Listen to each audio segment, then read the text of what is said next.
Hello नमस्कार दोस्तों, कैसे हैं आप सब लोग। उम्मीद करता हूँ बढ़िया होंगे, एकदम ज़बरदस्त बढ़िया तैयारी चल रही होगी आपकी। और कल मैंने लेक्चर आपको इसलिए नहीं दिया था क्योंकि कुछ बच्चों का शायद जो काम था वो नहीं हो पाया होगा, तो इसलिए बीच में एक दिन का गैप दिया था। और आपको जो हमने पहला हिंदी भाषा का साहित्य का जो विकास दिया है, भाषा का विकास, उसके बाद हमने वर्णमाला का दिया, तो आपको पढ़ के लग रहा होगा कि हाँ कुछ इसमें बहुत अच्छा कंटेंट है। अगर ऐसा लग रहा है तो प्लीज़ एक बार लाइक और सब्सक्राइब जरूर कीजिएगा, कमेंट जरूर करना। आपकी जो सेकंड जो वीडियो थी वर्णमाला वाली, आपकी कमेंट देख के वास्तव में मतलब बहुत अच्छा लगता है, मज़ा आता है, तो प्लीज़ कमेंट जरूर किया करें यार, वो हमारा मोटिवेशन होता है, ठीक है ना।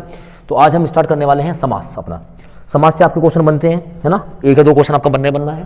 तो एक्चुअल में समास होता क्या है? समास क्या होता है कि दो शब्दों को, दो शब्द में बात को ध्यान देना, दो शब्दों को जोड़कर, जब दो शब्दों को जोड़ दिया जाता है और उनसे विभक्ति का लोप हटा दे, मतलब उनका जो विभक्ति है, जैसे विभक्ति क्या होती है, ने होती है, का होती है, पर होती है, ठीक है ना, में होती है, इन विभक्तियों को हटा दिया जाए और उन दोनों शब्दों को इकट्ठा कर दिया जाए, तो वो क्या कहलाता है? आपका समास कहलाता है। मतलब दो शब्दों का जोड़, उनसे मिलने वाला एक सार्थक जो शब्द होगा वो क्या कहलाएगा? समास। जैसे मैंने यहां पे लिखा एक शब्द राजा का पुत्र, राजा का पुत्र, तो मैं इसको छोटा करना चाहता हूं। ये का है, ये का है, ये है विभक्ति। इसको बस आप अभी ध्यान रखेंगे, इसको हम अलग चैप्टर पढ़ेंगे, विभक्ति, ये विभक्ति चिन्ह है। तो हम इसको छोटा करेंगे, दोनों शब्दों का जोड़ करेंगे, हम इसको बोलेंगे राज, राजपुत्र। क्या बोलेंगे? राजपुत्र, मतलब राजा का पुत्र। तो राज और ये क्या है? पुत्र, का लोप किया, तो ये भी पूरा एक शब्द है, राज, और पुत्र भी एक शब्द है। इन दोनों का हमने क्या किया? मिलाप कर दिया। और मिलाप करने से क्या हुआ? इसका ये हमारा जो शब्द था बेटा, ये संक्षिप्त भी हो गया, ये शब्द छोटा भी हो गया, यानी कि इसका संक्षेपीयकरण हो गया, इसका संक्षेपीयकरण हो गया, ठीक है ना। तो ये बात आप समझ पाए होंगे कि समास का हम प्रयोग कहाँ करते हैं। समास का प्रयोग हम करते हैं दो शब्दों को छोटा करने में और विभक्ति का लोप कर देते हैं, तो हमारा क्या कहलाता है? समास कहलाता है। चलेंगे। और इस बार वर्दी हमें लेनी ही लेनी है, ध्यान रखिएगा। हिंदी में कोई कसर नहीं छोड़नी है, जितनी मेरे से मेहनत होगी मैं कर रहा हूं, जितनी आपसे मेहनत होगी आप मेहनत कीजिएगा, और इस बार पक्का एग्जाम निकालेंगे। और बहुत जल्दी हम प्रैक्टिस सेट भी कराने वाले हैं, ठीक है ना। मतलब कंटेंट एकदम जबरदस्त होगा, फालतू की बकवास नहीं, पॉइंट टू पॉइंट बात करने वाले हैं। चलेंगे, तो स्टार्ट कर देंगे। आप सबसे पहले बात करेंगे, एक बार ऊपर चलेगा,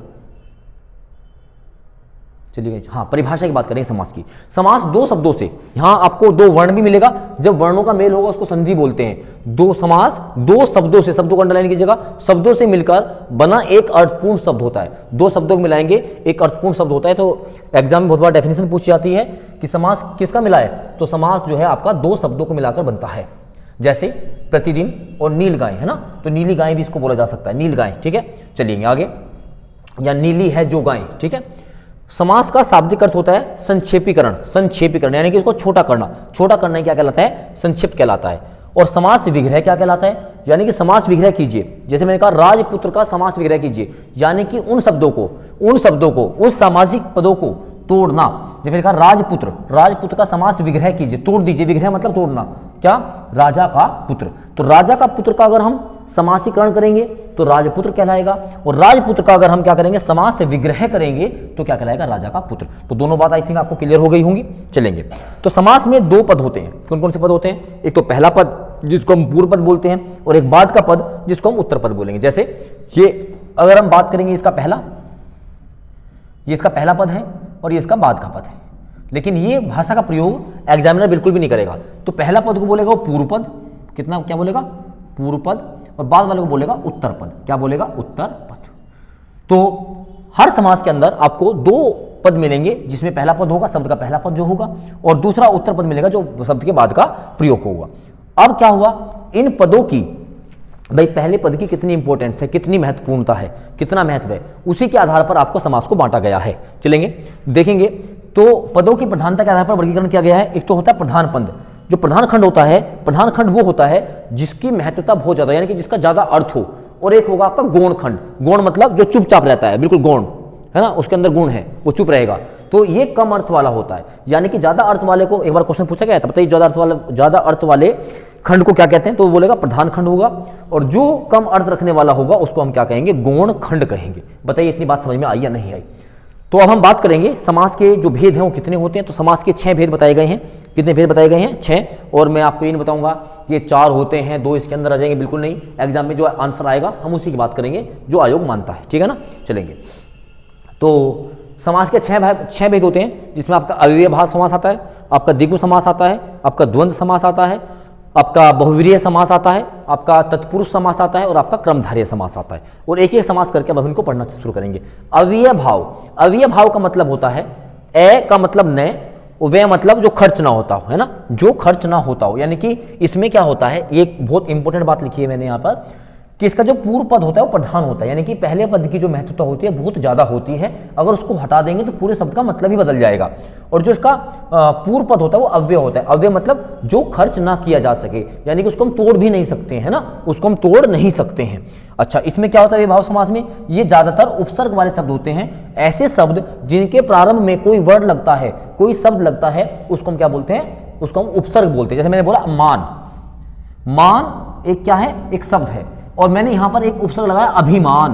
क्या लगाया, अभिमान। तो ये अभी जो वर्ड है ये एक तो अव्यय वर्ड हो गया और ये एक उपसर्ग वर्ड हो गया। तो इस अभिमान में क्या होगा, इस अभिमान में आपका कौन सा समास होगा, अव्ययभाव समास होगा। मैंने लिखा जन्म, मैंने बच्चे लिखा जन्म, मैंने इसके पहले एक उपसर्ग लगाया ए, आ कर दिया आ, तो आ जन्म मतलब पूरी जिंदगी। तो आ लगते ही इसने पूरी का पूरा वर्ड का मतलब बदल दिया।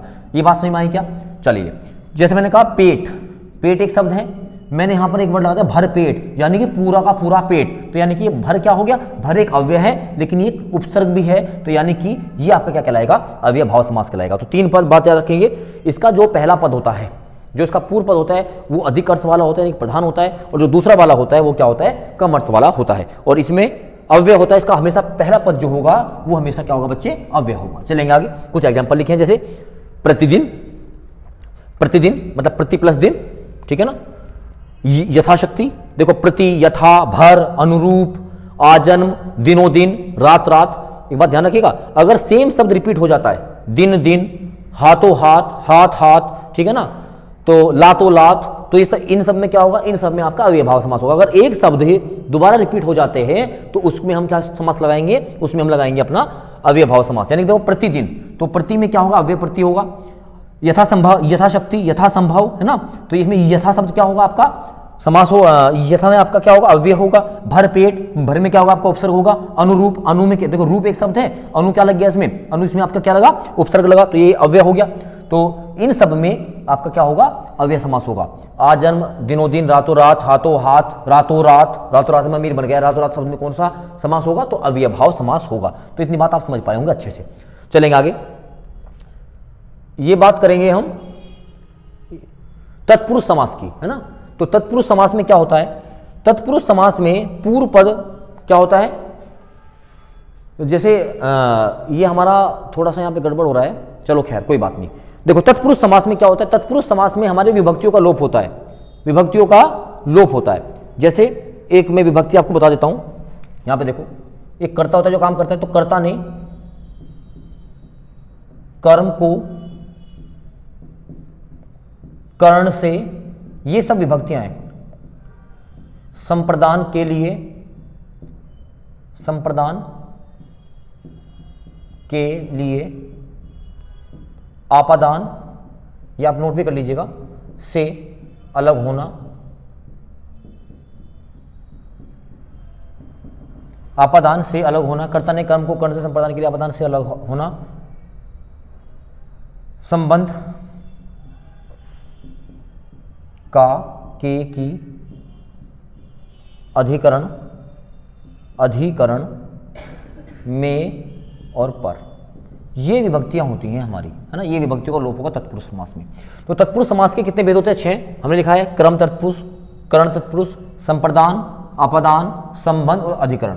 तो यहां पर क्या होता है, तो जैसे हम देखेंगे इसमें विभक्ति का लोप होता है। तो कर्म में होता है को विभक्ति, कर्ता ने कर्म को, है ना, कर्ण से या के द्वारा, संप्रदान के लिए, आपादान से अलगाव भाव में, है ना, अलग होना, है ना, मैंने नोट्स में दे दिया है। संबंध का, के, की, और अधिकरण में और पर। तो यानी कि आपका तत्पुरुष समास के, देखो हम हमारा दूसरा समास है तत्पुरुष समास, तो तत्पुरुष समास के अपने आप में कितने भाग हो गए, 6 भाग हो गए। तो जहां पर जिस विभक्ति का लोप होगा उसी से हम क्या करेंगे, उसी में हम कहेंगे इसमें तत्पुरुष समास। जैसे ने कहा पथ भ्रष्ट, तो हम कहेंगे पथ से भ्रष्ट, तो कर्ता ने कर्म को कर्ण से, संप्रदान के लिए आपादान से अलग होना, यानी कि वो अपने रास्ते से अलग हो गया है। तो इसमें कौन सा है तो तत्पुरुष, लेकिन कौन सा तत्पुरुष है? वो अपादान तत्पुरुष है, क्योंकि वो अपने रास्ते से अलग हो गया है। तो ये तत्पुरुष में अपने आप में कितने होते हैं? ये अपने आप में 6 प्रकार के होते हैं। चलेंगे नीचे, जैसे हमने लिखा दही बड़ा, तो ये बहुत आता है, इसको है ना बोलते हैं कि इसका दही बड़े का विग्रह कीजिए। तो दही में पड़ा बड़ा नहीं होता, दही में डूबा बड़ा होता है। तो स्पेशल मैंने यहां से रखा है, दही में डूबा बड़ा क्या कहलाएगा? आपका दही बड़ा कहलाएगा। जैसे अब हम एक एक करके सारे तत्पुरुष समास को देखते हैं। जैसे लिखा है, पहला एग्जाम्पल है कर्म तत्पुरुष, स्वर्गवास, यानी कि स्वर्ग को वास, स्वर्ग को प्राप्त, स्वर्ग को प्राप्त है ना, स्वर्गवास, उसका स्वर्गवास हो गया, यानी कि स्वर्ग को प्राप्त हो गया। को कर्ता ने कर्म को। गगन चुंबी, गगन को चूमने वाली, को यहां पे क्या है? को। तो ये आपने के दोनों एग्जांपल किसके हो गए? आपके हो गए क्रम तत्पुरुष के। चलेंगे आगे, कर्ण तत्पुरुष, मन चाहा, मतलब मन से चाहा, तो कर्ण, तो यहां पे क्या होगा? कर्ण, तो यानी कि क्या होगा? कर्ण से, है ना, तो जहां पे आ जाएगा से, तो मन चाहा में कर्ण तत्पुरुष समास है, अगर उसने इस पे स्पेशल बात की है तो। संप्रदान, हमने बताया संप्रदान क्या होता है? संप्रदान का मतलब होता है के लिए, है ना, के लिए। रसोई घर, रसोई के लिए घर, चिड़ियाघर, चिड़िया के लिए घर, तो सब में क्या होगा? संप्रदान तत्पुरुष होगा। अपादान क्या होता है? अलग होना, किसी रास्ते से अलगाव करना। जैसे यहां पे लिखा हुआ है ऋण मुक्त, है ना, तो ऋण से मुक्त, यानी ऋण से अलग हो गया। पथ भ्रष्ट, पथ से अलग, यानी पथ से राष्ट्र उसका अलग हो गया, पथ भ्रष्ट हो गया, पथ से वो बिल्कुल अलग हो गया, है ना। हम यहाँ पर और लिखते हैं, और कुछ लिख सकते हैं। ऋण मुक्त आपका हो गया, ऋण से मुक्त हो गया। एक आप लिख सकते हैं रोग मुक्त, रोग मुक्त, यानी कि रोग से वो मुक्ति हो गया, यानी कि उसका जो रोग था वो उससे अलग हो गया। तो यहाँ पर क्या होगा? आपका अपदान तत्पुरुष होगा। फिर बात करते हैं संप्रदान, संप्रदान तत्पुरुष, संप्रदान नहीं होगा, संबंध तत्पुरुष होगा। ये थोड़ा गलत है, यहाँ पे क्या होगा? ये आपका संबंध तत्पुरुष होगा। थोड़ा इसको मैं ठीक करा दूंगा, ये आपका होगा संबंध तत्पुरुष। संबंध मतलब होता है आपका किसी के साथ रिलेशन बनाना, है ना। जैसे मैंने कहा गंगा जल, तो गंगा का जल, राजपुत्र, राजा का पुत्र, यानी कि राजा का पुत्र का वो संबंध बता रहा है, तो यहाँ पर क्या होगा? तत्पुरुष समास होगा। कौन से वाला? संबंध तत्पुरुष, ना कि संप्रदान होगा। अधिकरण क्या होता है? मे पेपर, जैसे आप बीती, तो आप पर बीती, आप पर बीती, तो ये सब के सब एग्जांपल आपकी किसके होगी? तत्पुरुष समास के होगी। तत्पुरुष का कैसे कैसे हो सकता है? तो कर्ण तत्पुरुष, संप्रदान, अपादान, संबंध और अधिकरण में पेपर, ये आपके तत्पुरुष समास हो जाते हैं। चलेंगे, इसमें एक समास आता है आपका नज समास। तो नज समास में क्या होता है? नज तत्पुरुष में कि यहां पर आपको नहीं की भावना मिलती है, न, यानी कि नेगेटिव चीज मिलती है, नहीं। तो जिस शब्द में न के अर्थ में ए का प्रयोग हुआ हो उसको बोलते हैं नज तत्पुरुष। जैसे हमने बोला असभ्य है, मतलब जो सभ्य ना हो, तो असभ्य में कौन सा तत्पुरुष हो गया? नज तत्पुरुष हो गया। अनंत, यानी कि जिसका अंत न हो, न अंत, यानी कि न ए के अर्थ में हो रहा है। असंभव, जो संभव ना हो, असंभव, तो वहां पे क्या होगा? आपका नज तत्पुरुष। कहने का मतलब यह है कि नज जो है न से याद रखेंगे, न से बनेगा नहीं, तो न ए के रूप में आएगा, तो सारे सारे वर्डों में क्या होगा? आपका यहाँ पर आपका नज समास होगा ही होगा। चलेंगे आगे नेक्स्ट क्वेश्चन की ओर, बात करेंगे क्रमधारय समास। क्रमधारय समास में क्या होगा कि क्रमधारय समास में एक विशेषण पद होगा, एक विशेष्य पद होगा, और यहां पर जो बाद वाला पद होगा वो ज्यादा महत्वपूर्ण होगा, यानी कि वो प्रधान होगा। अव्यय भाव में प्रथम पद, अव्यय भाव में प्रथम पद प्रधान था, लेकिन बच्चे जो आपका क्रमधारय समास होगा, इसमें आपका जो बाद वाला पद होगा वो आपका क्या होगा? प्रधान, जबकि आपका पूर्व पद जो पहला पद है वो आपका गौण खंड होगा, ठीक है ना। इसमें विशेषण और विशेष्य का संबंध होता है। इसमें पहले वाला जो पद होता है वो आपका विशेषण होता है, और बाद वाला उसका क्या होता है? विशेष्य। आपको पता है जो विशेषण की विशेषता बताता है, जो विशेषण की विशेषता बताता है वो आपका विशेष्य कहलाता है ना। चलिए, तो जैसे अब इसमें देखते हैं, हमने कहा पुरुषोत्तम, यानी कि पुरुषों में उत्तम, है ना, पुरुषों में जो है उत्तम, तो यह बात कर रहा है उत्तम की। ये पुरुष कैसा है? उत्तम। पुरुष क्या है? उत्तम। तो देखिए ध्यान रखेंगे, विशेष्य हमेशा क्या होते हैं? विशेष्य हमेशा आपके संज्ञा सर्वनाम होते हैं, है ना। संज्ञा और सर्वनाम जितनी भी होंगे सब आपकी विशेषता, क्योंकि उसी की विशेषता बताइए वही विशेषण कहलाएगा, ठीक है ना। चलिए, जैसे नील कमल, तो नीला है जो कमल, है ना, नीला है जो कमल, तो क्या कहलाएगा आपका? वो नील कमल कहलाएगा। तो देख रहे हैं, तो यहां पर कमल की विशेषता बताई जा रही है किसके द्वारा? नीला, कि कमल कैसा है? नीला। परम आनंद, यानी कि परम, जो आनंद कैसा है? आनंद क्या है? परम है, यानी कि उसकी विशेषता बताई गई है, तो क्या होगा? यहाँ पे क्रमधारय समास।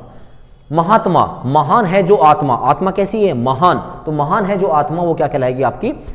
वो आपका कहलाएगा क्रमधारय समास। अधपका, अधपका, आधा है जो पका, आधा है जो पका, इसकी विशेषता होगी, तो ये क्या कहलाएगा आपका? यहाँ पर भी आपका क्रमधारय समास। मृगनयनी, जिसके नयन मृग जैसे हैं, है ना, जिसके नयन मृग जैसे हैं, वो क्या कहलाएगी आपकी? मृगनयनी। तो मृगनयनी किसका समास होगा? आंखों की सुंदरता का विषय होता है कि आंखें जो है हिरणी जैसी हैं, हिरण जैसी हैं, तो आपका क्या कहलाएगा? आपका क्रमधारय समास कहलाएगा। चलेंगे, बात करेंगे नंबर 4 द्विगु समास। तो तो द्विगु समास में अभी तक हमने कितनी बातें की? सबसे पहले हमने बात की अव्ययभाव की, उसके बाद हमने बात की तत्पुरुष समास की, नंबर 3 पे हमने बात की क्रमधारय समास की। रिपीट करते हैं, आपका जो अव्ययभाव समास था उसका पहला पद क्या होगा? प्रधान होगा, दूसरा पद उसका प्रधान नहीं होगा, इसमें अव्यय लगे होते हैं, इसमें उपसर्ग लगे होते हैं, यथा संभव, भर पेट, प्रतिदिन, प्रत्येक, है ना। आप इसमें और एग्जांपल देख, रातों रात, दिनों दिन, हाथों हाथ, ये सब किसके एग्जांपल है? ये आपके सारे के सारे एग्जांपल हैं अव्ययभाव के। उसके बाद हमने बात की तत्पुरुष समास। तत्पुरुष समास में क्या होता है? इसमें विभक्ति का लोप होता है। ये कुछ 6 प्रकार के होते हैं: कर्म तत्पुरुष, कर्ण तत्पुरुष, संप्रदान तत्पुरुष, आपादान तत्पुरुष, संबंध तत्पुरुष और अधिकरण तत्पुरुष, है ना। तो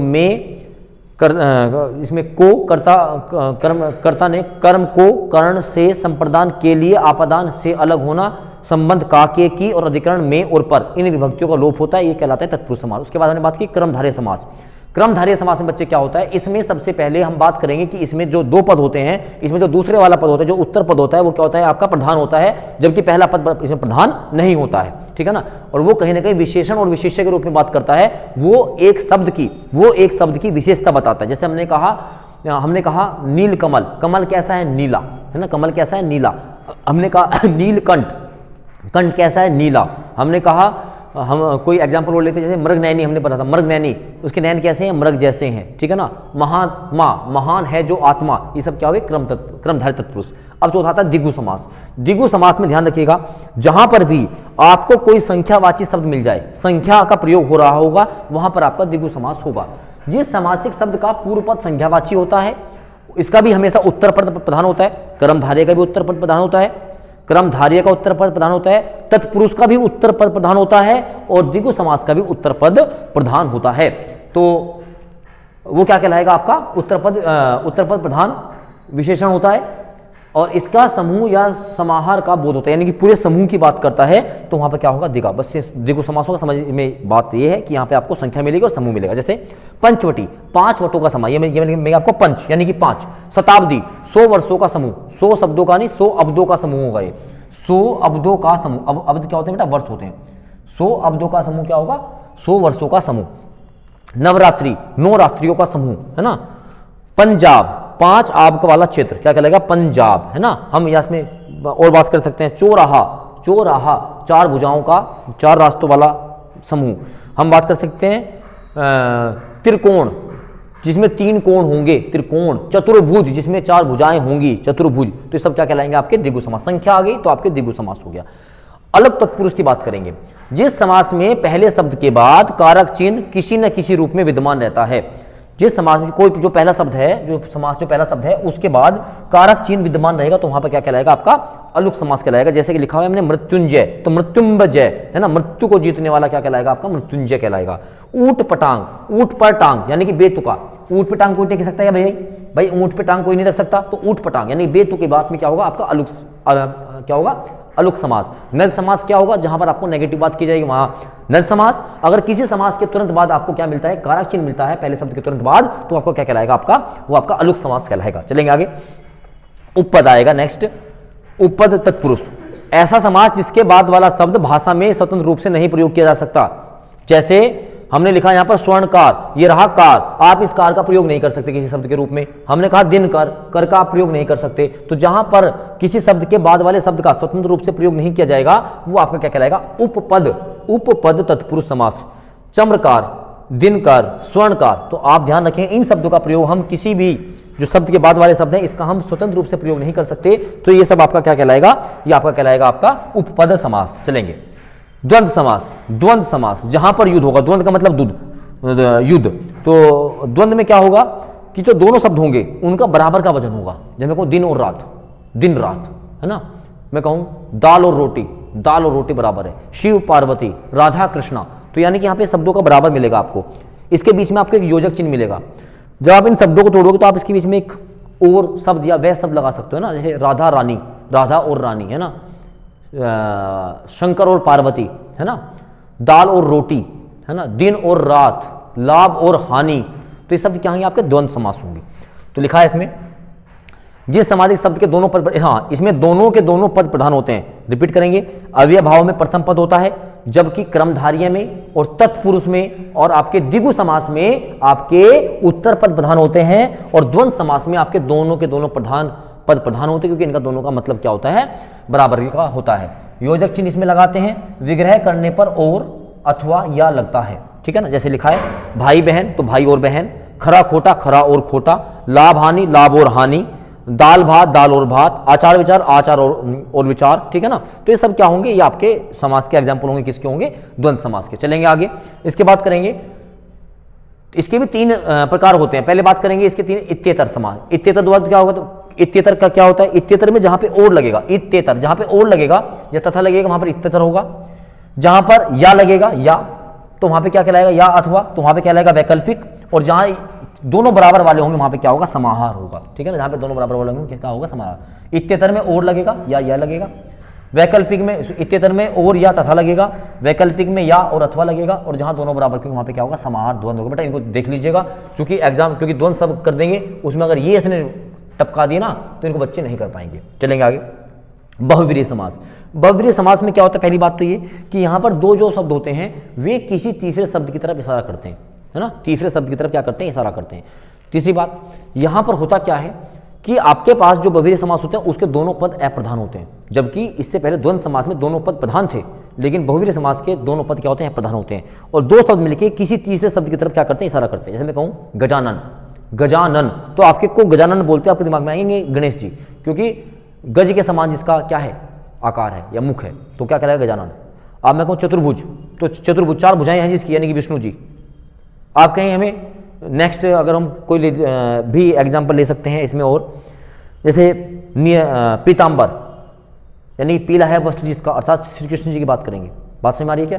तो यानी कि अगर 2 शब्द मिलकर आपको किसी तीसरे शब्द की तरफ बात करते हैं तो आपका क्या कहलाएगा, बहुव्रीहि समास। आप कहोगे सर ऐसे बहुत सारे एग्जाम्पल हो सकते हैं। देखो, अगर कभी भी किसी एग्जाम्पल में आपको क्रमधारय मिल रहा है, जैसे नीलकंठ, नीला है कंठ जिसका, तो कंठ की विशेषता बता रहा है तो क्रमधारय होना चाहिए। लेकिन अगर ऑप्शन में कंठ के साथ साथ आपको पता है कंठ है जिसका, नीला जिसका, तो उसको हम भगवान शंकर भी बोलते हैं।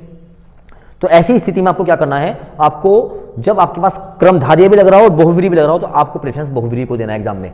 दोबारा बोल रहा हूं, अगर एक शब्द ऐसा है जिसमें 2 समास हो, चाहे वो क्रमधारय का समास का हो चाहे वो द्विगु का हो, ये 2 ही गड़बड़ करेंगे आपके साथ। तो क्रमधारय हो चाहे द्विगु हो, और उसके साथ अगर ऑप्शन में बहुव्रीहि भी दिया गया है तो आप हमेशा बहुव्रीहि को टिक करेंगे, फिर क्रमधारय को द्विगु को टिक नहीं करेंगे, ठीक है। चलो खैर, दोनों प्रधान अप्रधान होते हैं और ये शब्द अन्य किसी विशेष अर्थ की तरफ संकेत करते हैं। जैसे ऊपर चलेंगे, नीलकंठ में देखा जाए तो क्रमधारय समास है, लेकिन यहां पर है नीलकंठ जिसका, यानी भगवान शंकर की बात करेंगे। अगर ऑप्शन में आपको क्रमधारय भी दे दिया, बहुव्रीहि भी दे दिया, तो ऑप्शन होगा बहुव्रीहि। चक्रपाणि, चक्र है पाणी, यानी हाथ में जिसके, तो विष्णु जी, बहुव्रीहि समास होगा। चतुर्भुज किसके लिए बोला जाता है, विष्णु जी के लिए बोला जाता है। गजानन, हाथी के समान मुख वाला कौन कहलाते हैं, गणेश जी कहलाते हैं। तो ये सब किसके एग्जाम्पल हैं आपके, ये आपके सारे के सारे कहलाते हैं आपके बहुव्रीहि समास, ठीक है ना। तो ये सब चीज़ें थी। तो अब इसके कुछ क्वेश्चंस हैं, तो इसके कुछ क्वेश्चंस कर लिए जाएं, ठीक है ना। थोड़ा छोटा करेंगे तो इसके हम क्वेश्चंस करते हैं। आइए, चौराहा, चौराहा, तो आपको क्या मिल गया यहाँ पर, चौराहे में आपको मिल गई यहाँ पर क्या, आपको मिल गई यहाँ पे संख्या। तो चौराहे मिलने में आपको जहाँ संख्या होती है वहाँ पे क्या होता है, आपका द्विगु समास होता है। तो ऑप्शन नंबर सी इसका आंसर हो जाएगा। सप्तऋषि, सप्तऋषि में कौन सा समास है, आपको पता है सप्त माने 7, 7 ऋषियों, 7 ऋषि की बात कर रहे हैं, तो यानी 7 में क्या होगा, द्विगु समास होगा। कौन सा होगा, द्विगु समास, ऑप्शन नंबर डी। चलेंगे फटाफट चलेंगे। इसके बाद देखेंगे क्रमधारय समास का उदाहरण। आपको पता है क्रमधारय में विशेषण और विशेष्य होता है, ठीक है ना। चलिए अब जैसे ये क्या है, पाठशाला, तो पढ़ने के लिए शाला यानी कि तत्पुरुष समास हो गया। नीलकंठ, नीला है जो कंठ, है ना, नीला है जो कंठ, तो यानी कि बहुव्रीहि समास में जा जाएगा। श्वेत पत्र, श्वेत है जो पत्र, है ना, या श्वेत पत्र आपका किस में जाएगा, श्वेत है जो पत्र, तो क्या कहलाएगा, ये पत्र की विशेषता बता रहा है कैसी है, श्वेत है। गगन चुंबी, गगन को चूमने वाला, गगन को चूमने वाला कर्ता ने कर्म को, तो इसमें भी क्या आ जाएगा, इसमें आएगा तत्पुरुष, ठीक है ना। तो यहाँ पर ऑप्शन हो जाएगा श्वेत है जो पत्र, जो पत्र की विशेषता बता रहा है वो क्या कहलाएगा, आपका क्रमधारय कहलाएगा। नेक्स्ट देखिए, परमानंद में एक समास क्या है, परम है जो आनंद, आनंद की विशेषता बताई जा रही है, तो कौन सा ऑप्शन होगा, आपका क्रमधारय समास होगा। बिल्कुल शब्दों पर ध्यान देते चलो। निम्नलिखित में से कौन सा समास नहीं है, आपको पता है अव्ययभाव समास है। भाई ये कर्मकारक क्या होता है, कर्मकारक क्या होता है, कर्मकारक तो कुछ होता ही नहीं है ना, कर्मकारक कोई समास नहीं होता, बहुव्रीहि समास होता है, द्वंद्व समास होता है। चलेंगे आगे, क्योंकि समास के 6 भेद मैंने बताए। किस समास में दोनों पद प्रधान होते हैं, मैंने बताया दोनों पद प्रधान केवल और केवल द्वंद्व समास में होता है। बहुव्रीहि समास में कोई पद प्रधान नहीं होता है, तो इसमें ऑप्शन द्वंद्व समास हो जाएगा। किस समास में प्रथम पद संज्ञावाची तथा अंतिम पद संज्ञा होता है, तो पता है आपको प्रथम पद जो संज्ञावाची होता है वो आपका द्विगु समास में होता है। किस में होता है बेटा, द्विगु समास में होता है। चलेंगे आगे, महाजन, महाजन शब्द में कौन सा समास है, तो महाजन, जन कैसा है, महान है, महान जन यानी कि विशेषता बता रहा है, तो आपका क्या होगा, क्रमधारय समास होगा, ठीक है ना। चलेंगे आगे, निम्नलिखित शब्दों में से कौन सा शब्द बहुव्रीहि समास का उदाहरण है? शूल पाणी, बिल्कुल शूल पाणी यानी कि शूल को धारण करने वाला, है ना, तो शूल को धारण करने वाला। ये यथाक्रम में कौन सा हो जाएगा बताओ? यथाक्रम में आपका अव्ययभाव हो जाएगा। हथकड़ी, हाथों के लिए जो कड़ी है वो क्या कहलाएगा? तत्पुरुष कहलाएगा। हसमुख, है ना, तो हसमुख जिसका चेहरा हंसने जैसा होता है, ठीक है, चलेंगे आगे लिखेंगे। इसमें से कौन सा शब्द द्विगु समास है? द्विगु कौन सा होता है भाई? द्विगु समास का एग्जांपल बताओ कौन सा है? तो माखन चोर, चतुर्भुज, भुजदंड और भला बुरा। भाई भला बुरा तो किसका होगा? द्वंद का होगा। माखन को चुराने वाला क्या कहलाएगा? तत्पुरुष कहलाएगा। चतुर्भुज, हालांकि आपको पता है चतुर्भुज आपका एग्जांपल बहुव्रीहि का भी है, लेकिन हम इसको किसमें देंगे? द्विगु पूछा तो द्विगु होगा भाई। भुजदंड, तो भुजदंड तो यानी भुजा के लिए दंड होगा, तो यहाँ पे क्या होगा? ये आपका तत्पुरुष समास कहलाएगा। तो ऑप्शन नंबर कौन सा बनेगा बेटा? डी बनेगा। प्रतिदिन में कौन समास? जहाँ पे आपको पता प्रति क्या हो गया? एक अव्यय हो गया, तो एक अव्यय हो गया तो इसमें कौन सा समास होगा? आपका अव्ययभाव समास हो गया। धनुष बाण में किस तरह का समास है? आपको पता है धनुष और बाण दोनों की बराबर महत्व होता है। धनुष और बाण बराबर महत्व है, तो यानी कि इसमें क्या कहलाएगा? धनुष और बाण में आपका द्वंद समास होगा। द्वंद में भी कौन समास होगा? अगर हम बात करें धनुष और बाण, तो और किस में लगेगा? इत्यत्र में लगेगा, तो इत्यत्र द्वंद समास होगा। चलेंगे आगे। शोकाकुल में कौन सा समास है? तो पता है शोक के लिए, है ना, जिसको शोक के लिए कुल, है ना, तो शोक के लिए कुल कैसा है? शोक में ऐसा कुछ नहीं होता, कर्मधारय तो हो नहीं सकता, बहुव्रीहि का कोई मतलब नहीं, अव्ययभाव हो नहीं सकता, तो ऑप्शन नंबर कौन सा होगा? ए। तो शोक के लिए कुल, तो शोकाकुल होगा तत्पुरुष समास। अकाल से पीड़ित, है ना, अकाल से पीड़ित कौन सा समास होगा? तत्पुरुष समास होगा। अकाल से पीड़ित, जिस समास में दूसरा शब्द प्रधान होता है, आपको पता है दूसरा शब्द प्रधान आपको मिलता है 3 समासों में। आपको कर्मधारय में मिलता है, आपको तत्पुरुष में भी मिलता है, और आपको किसमें मिलता है? कर्मधारय मिलता है, तत्पुरुष में मिलता है और द्विगु में मिलता है ना। तो यहाँ पर बहुव्रीहि में कोई पद समास का प्रधान नहीं होता, द्वंद में दोनों प्रधान होते हैं, अव्ययभाव में पहला होता है, तो बच्चा क्या? तत्पुरुष में दूसरा पद प्रधान होता है। कृष्ण और सुदामा गुरु भाई थे, रेखांकित में समास है गुरु भाई का मतलब समझ लो? गुरु के लिए भाई, है ना, गुरु भाई यानी कि गुरु का भाई, है ना, गुरु का भाई, तो गुरु भाई थे, तो यानी कि ऑप्शन नंबर कौन सा होगा? बी। चलेंगे आगे।